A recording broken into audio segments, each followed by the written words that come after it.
Si Mama. Hello mga kasilip! Today ay gagawa tayo ng siomai. Here are the ingredients. Diced onions, garlic, and haluan natin din ito ng onion chives. At diced it to smaller pieces.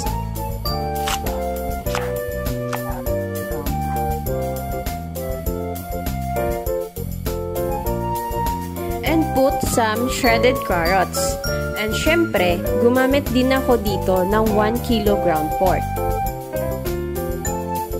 Alright, after nyo ma-prepare ang mga ingredients, mix na natin to sa isang bowl.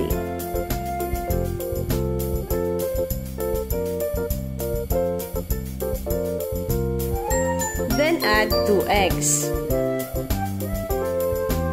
ground black pepper,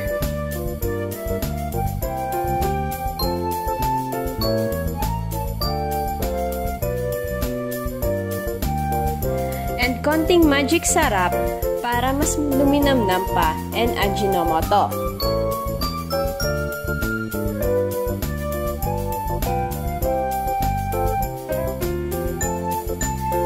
Then, add 1 small pack of oyster sauce. Timplahan nyo pa ng konting patis. Ayan! Perfect!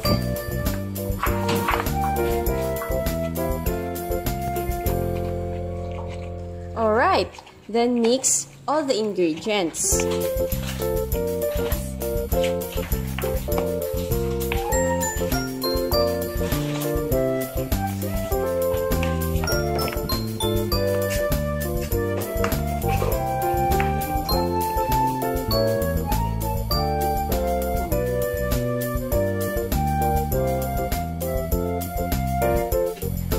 Ayan, after natin ma-mix lahat, sunod naman ay magbabalot na tayo ng siomai gamit ang molo wrapper. Magandang molo wrapper to kasi manipis lang siya, marami ang laman and masarap din siya kapag naluto na.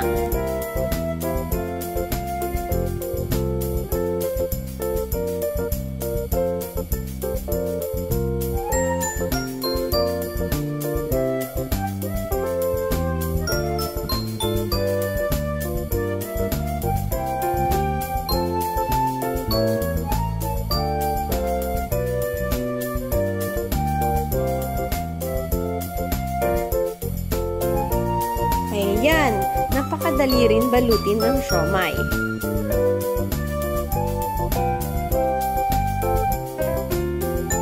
Ang dami din pala nagagawa sa 1 kilong ground pork ng siomai. Kaya perfect to sa mga nagbabalak mag-business.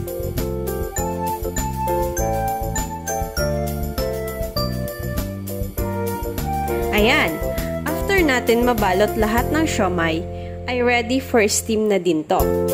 Pwede din tong i-fry pero mas gusto ko ang steamed siomai. Bago isalang ay pahiran muna ng konting mantika ang steamer para hindi magdikit ang mga siomai.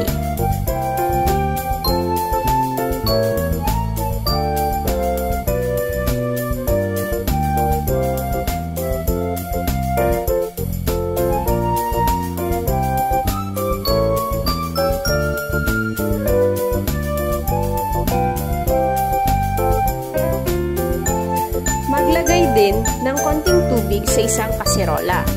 Steam nyo to at least 15 to 20 minutes para maluto talaga ang siomai.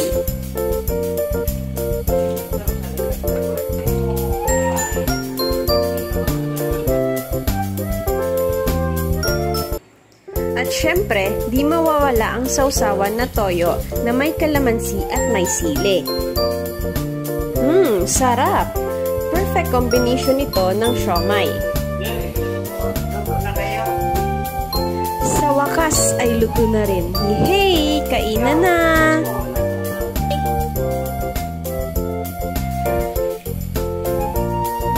Sarap!